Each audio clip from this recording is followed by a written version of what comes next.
رہنمائی فرمائیں کہ خلافت کے ساتھ پختہ تعلق قائم کرنے کے لیے ہمیں اپنے بچوں کی کیسے تربیت کر سکتے ہیں؟ آپ نے کس طرح پیدا کیا؟ جس طرح آپ نے پیدا کیا تو اسی طرح بچوں میں پیدا کر دیں۔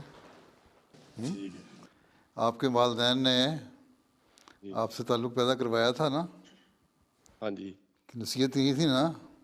پرانے لوگ جی نصیحتیں کیا کرتے تھے۔ ہاں جی پہلی بات تو یہ ہے کہ خدا تعالیٰ سے تعلق پیدا کریں، اور اللہ سے تعلق پیدا اپنا ذاتی کریں، اور اس میں دعا کریں اپنے بچوں کے لیے۔ ٹھیک ماں باپ کی دعائیں بچوں کے لیے قبول ہوتی ہیں، بچوں کی دعائیں ماں باپ کے لیے قبول ہوتی ہیں، ٹھیک۔ اور اس میں یہ دعا کریں کہ اللہ تعالیٰ ان کو خدا تعالیٰ سے جوڑے، دین سے جوڑے،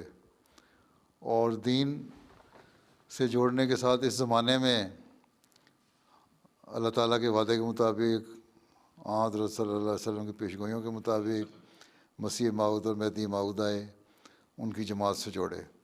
اور انہی پیشگوئیوں کے مطابق کہ خلافت کا نظام جاری ہونا تھا، اس لیے خلافت سے تعلق پیدا کرے۔ تو جب یہ چیزیں ہوں گی، آپ کے اپنے نمونے ہوں گے، آپ کی دعائیں ہوں گی، اور بچوں کو پیار اور محبت سے نصیحت ہوگی، تو ان کے تعلق پیدا ہوتے رہیں گے۔ یہ نہیں ہے کہ بڑا ہو کے تعلق پیدا کر لے گا، بچپن سے ہی بچوں کے کان میں ڈالیں، اور جس طرح بچوں سے بچپن میں لاڈ کر کے، پیار کر کے، دوستی کر کے باتیں کرتے ہیں نا، 12-14 سال کی عمر جب بچے پہنچتے ہیں تو ماں باپ، خاص طور پہ باپ جو ہے، لڑکوں سے ذرا اپنا فاصلہ دینا شروع کر دیتے ہیں، پوری طرح دوستی نہیں رکھتے، باتیں نہیں کرتے۔ مائیں پھر اپنی لڑکیوں سے دوستی کر لیتی ہیں، باتیں کر لیتی ہیں،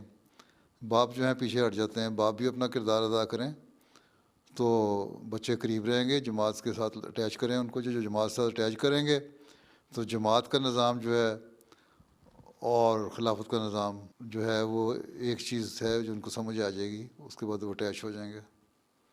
ٹھیک ہے۔